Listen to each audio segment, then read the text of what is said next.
Alors le service d'achat de l'État est une création récente qui date de 2009. C'est un service interministériel qui résulte d'une volonté qui s'est exprimée déjà depuis le début des années 2000 de mettre les ministères dans leur globalité au même niveau de performance achat que des entités comparables du secteur privé compte tenu de sa puissance à l'achat qui aujourd'hui dans le domaine des IT s'exprime à hauteur d'environ 1,4 milliard 5 d'euros si l'on raisonne en termes stricts informatique et télécom et peut aller jusqu'à plus de 2 milliards si l'on y rajoute les attributions qui sont les miennes aujourd'hui, c'est-à-dire les solutions d'impression et l'affranchissement.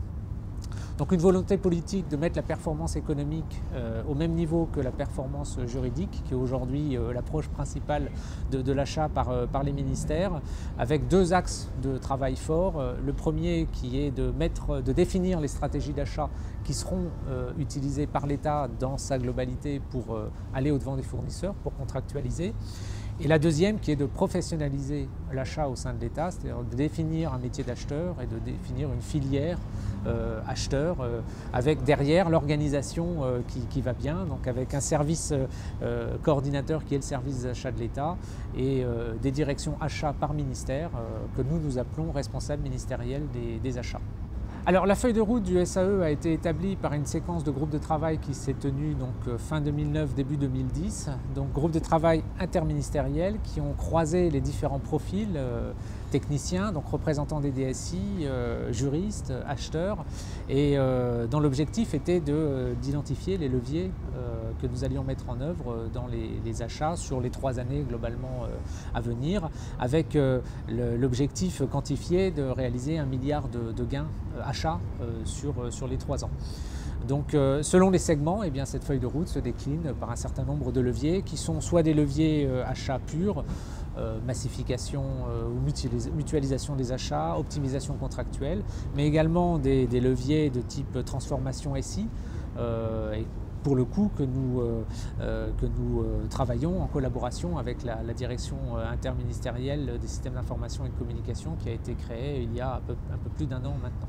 Le facteur clé primordial de la démarche, c'est la synergie entre l'acheteur et la DSI. L'acheteur est un offreur de services vis-à-vis de la DSI. Il va accompagner la DSI dans ses projets de telle façon à lui apporter de la part des fournisseurs les biens et services dont elle a besoin au meilleur coût et donc avec la meilleure qualité de service possible. Et de ce point de vue-là, cette synergie, elle doit évidemment se traduire par une collaboration très en amont sur les projets.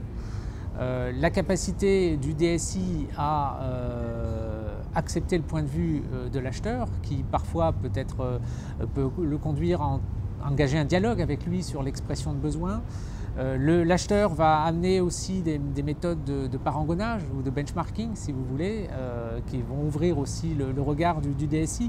Donc la collaboration est fondamentale entre les deux acteurs et la collaboration le plus en amont des projets.